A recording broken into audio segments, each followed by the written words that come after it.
win games, you lose games, but the next morning, guess what? The birds are going to get up and they're going to chirp. And either you get your ass up or you don't. And that's the part of the resiliency that I've had that have helped me through transitions, whether it be going from 13 years in the NFL to transitioning to my own real estate firm. It's the bounce back. The bounce back makes you who you are. This is Built, the podcast where you'll meet creative leaders in the commercial real estate industry and hear how they do what they do.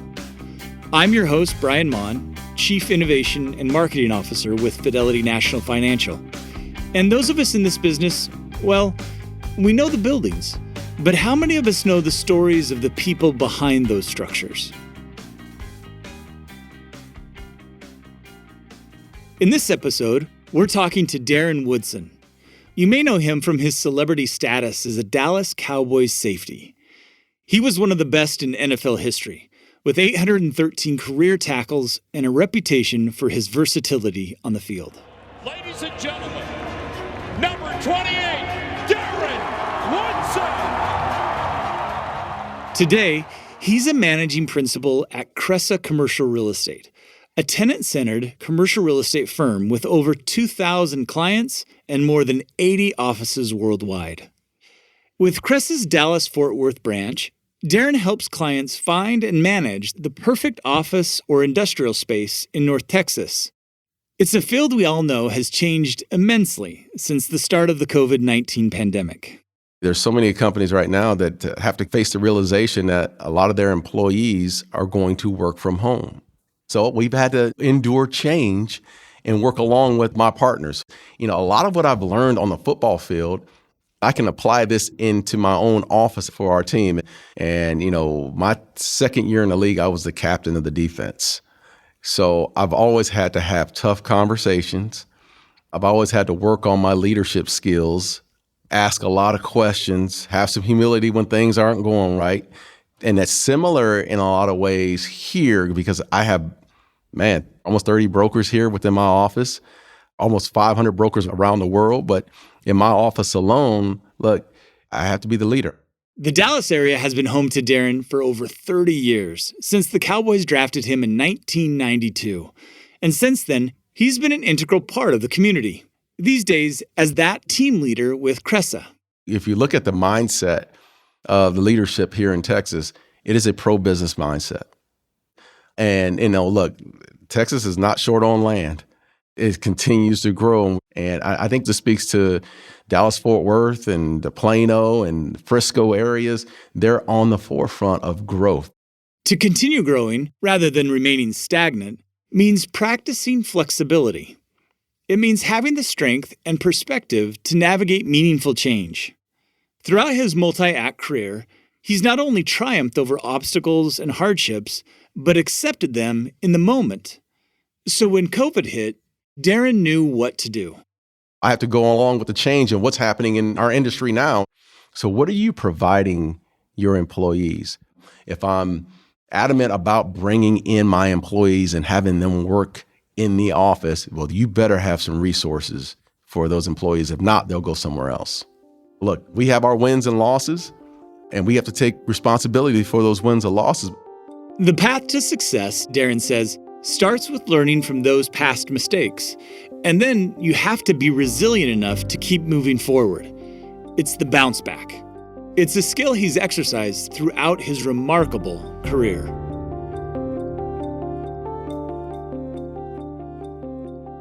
Let's go back to that origin story of Darren Woodson. You're in Phoenix, you're playing high school ball. You were a linebacker, but you became this strong safety. Tell me a little bit about that origin story. I was actually a better running back than I was a defensive player early on. And all my life I had been, even in Pee Wee, I'd always been the star running back. But I loved to tackle. So at my time at Maryville High School in Phoenix, I played both ways. And I was getting recruited on both sides of the ball, as a running back and as a linebacker through most of the colleges around the country. I ended up committing to Arizona State, which is a long story in itself. Like, I had to sit out my first year at Arizona State. I was basically what they called back then a Prop 48, where I couldn't play on the football field. All I had to do was focus on my academics. So I got my academics right in that first year. When I got on the football field, my position coach at the time is the head coach of the Houston Texans now, Lovie Smith. And he knew early on, he said, you're not a running back. You're a hitter. You need to play some defense. And that was my transition. And while I was there, Brian, Lovie Smith had me do a little bit of everything to be an all-around player, which on draft day, everyone out there knew that I could make that transition. On draft day, Darren's friends made sure he was out of the house, not glued to the TV. They took him golfing for the very first time. His friend Floyd Fields, who was drafted the year before by the San Diego Chargers, promised to page him when the results came in. Because, hey, this was the 90s. No cell phones. We pull up at the golf club right there on Arizona State's campus, and right when I pull up, we all get out, pager goes off. So I walk into the clubhouse, and the young kid at the clubhouse says, hey, you can't use our phone. Well, I got 315-pound defensive linemen that were with me to go play golf that day. They said, oh, no, he's going to use the phone. So they allowed me to use the phone. I called Floyd up. He says, hey, man, I got good news and bad news. And I said, well, give me the good news. He said, you just got drafted. You're the 37th pick in the second round. You're the 37th pick overall. And I was like, oh, we're celebrating. I'm high-fiving my buddies. And he's like, hey, I got to give you the bad news. And I said, well, what's the bad news? And he says, them damn Dallas Cowboys drafted you. And Brian, I was not a Cowboys fan.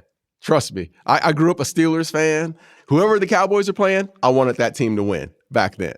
Oh, my goodness. What a great story. What a great story. So take us then forward to when you had a career-changing moment from your NFL career with the Dallas Cowboys. There was one that stuck with me from when I first came in, and I thank God I went through this moment. It was January 31st, 1993, and the Cowboys were playing the Buffalo Bills in Super Bowl 27 in Pasadena, California.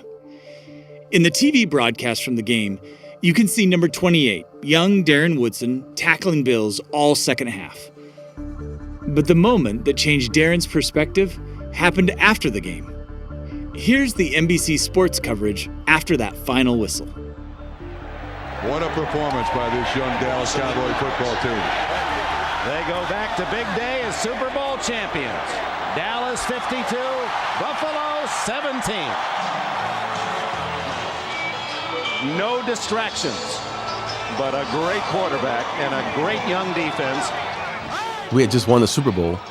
Of course, back then you could have alcohol in the locker room. So we had champagne and we're popping bottles and all that. And I can remember two guys, a guy named Bill Bates and another guy named Mark Tuanay, who came in the league with Bill Bates. And they both had been in the league for 12 or 13 years. And I watched Bill Bates as a kid, watched him play, right?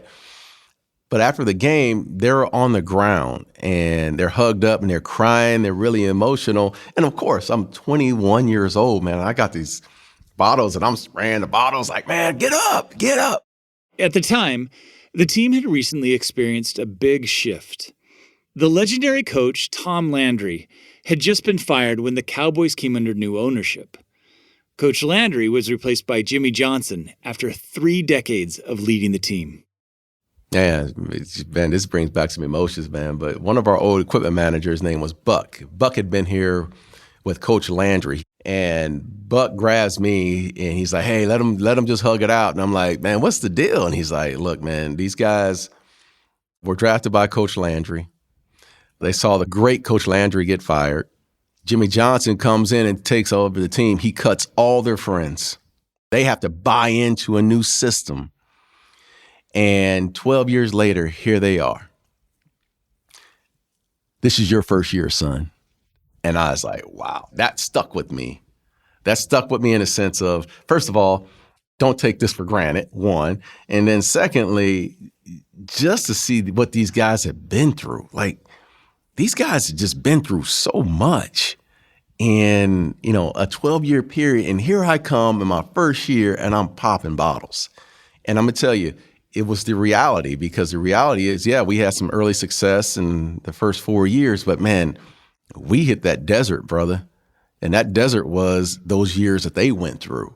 I went through 5 coaches in my time here with the Dallas Cowboys in 13 years. So You just got to take the good with the bad, man. Amid the ups and downs, Darren soared. During his second year in the league in 1993, he earned the record for the second most tackles in a single game in Cowboys franchise history.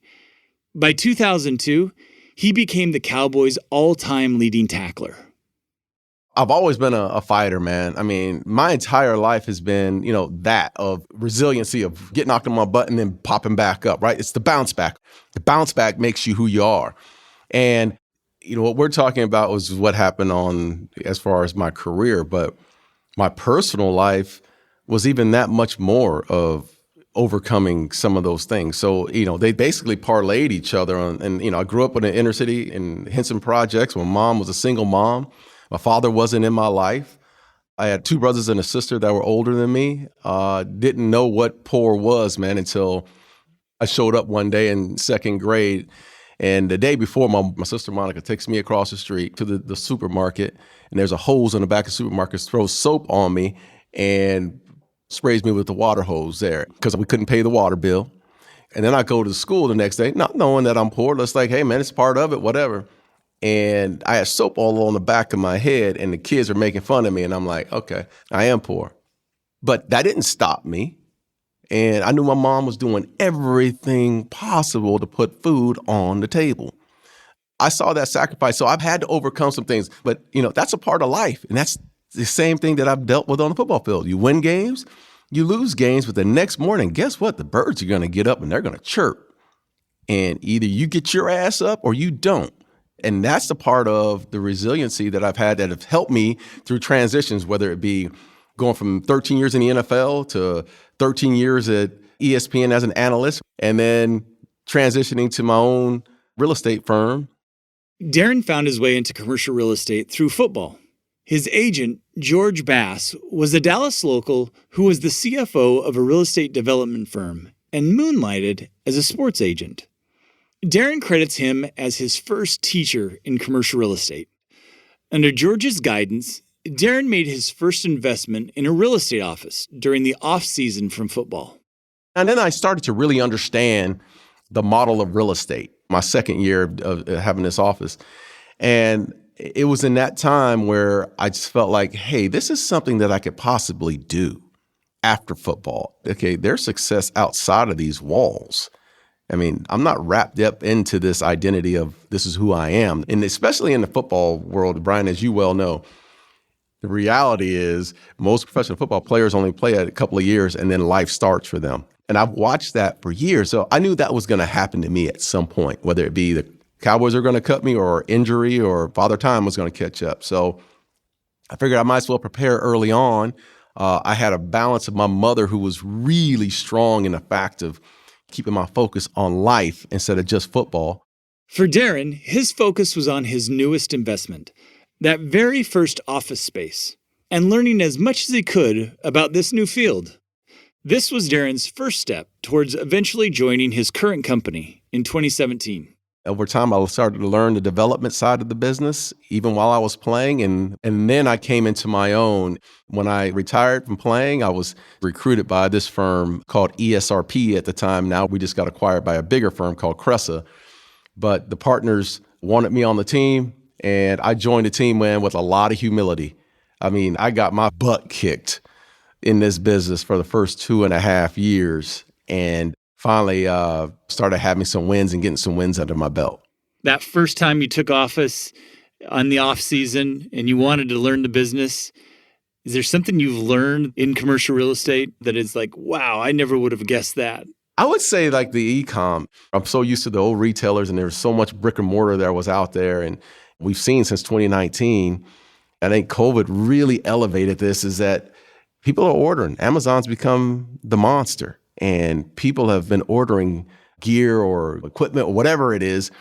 And because of that, you're starting to see a lot of these industrial buildings just pop up. You got the industrial buildings and you have the last mile buildings. You got so much popping up due to the e-com business. That's one of the things. As I step back and look back over the years, Dallas-Fort Worth has been heavy on the retail side, and hopefully it continues to grow.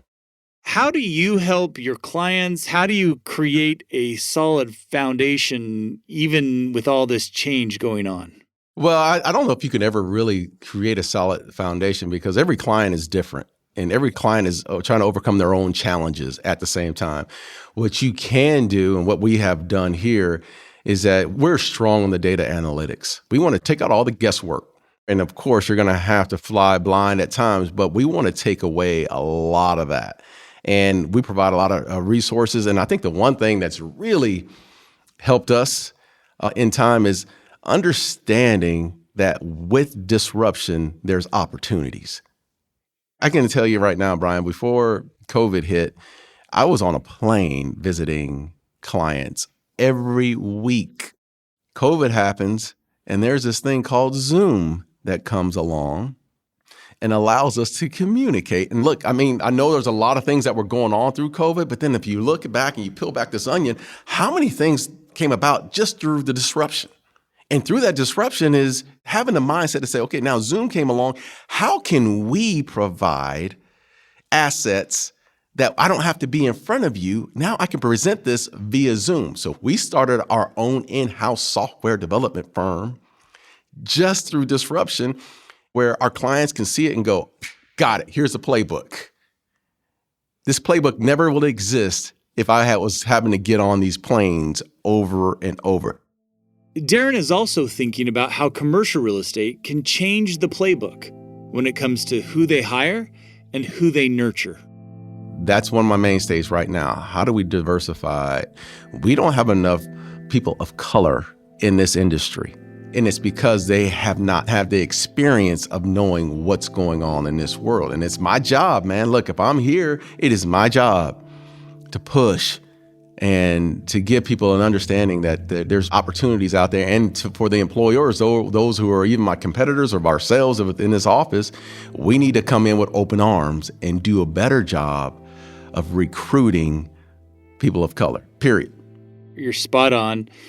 There are so many opportunities to be successful, but to your point, you've got to show them, right? You just need to show them the way and then be willing to help them through that. That's right. I work with a program called C5 Texas here in Dallas, Texas, and there are a lot of inner city kids who come from some tough circumstances, and we're looking for leaders. So we mentor kids from 7th grade all the way up to their senior year in high school.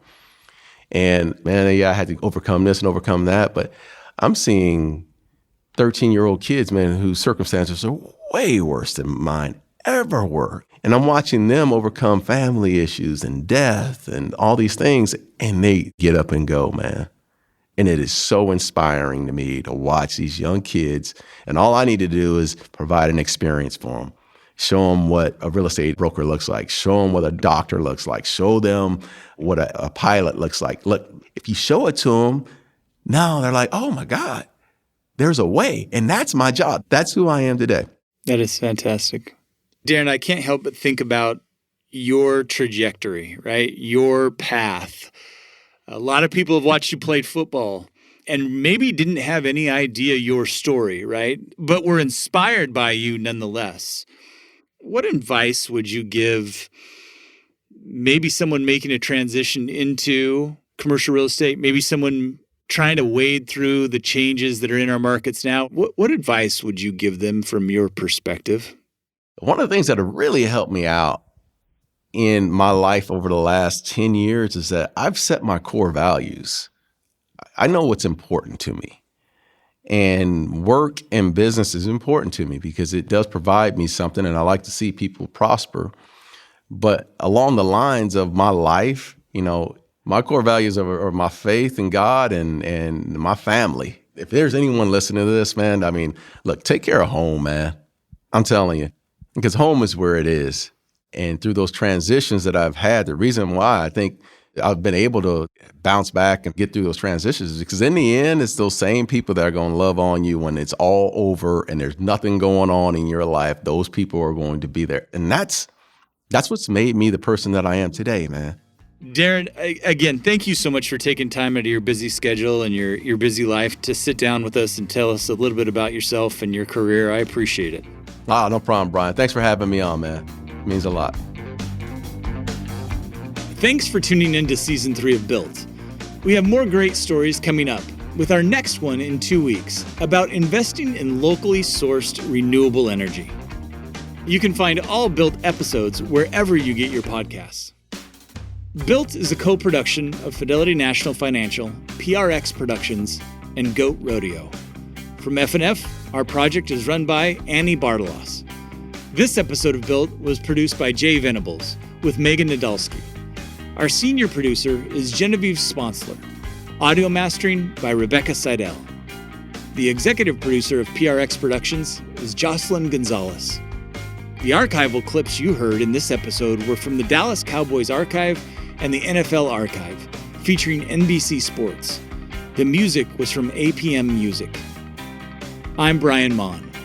And remember, every story is unique. Every property is individual. But we're all part of this built world.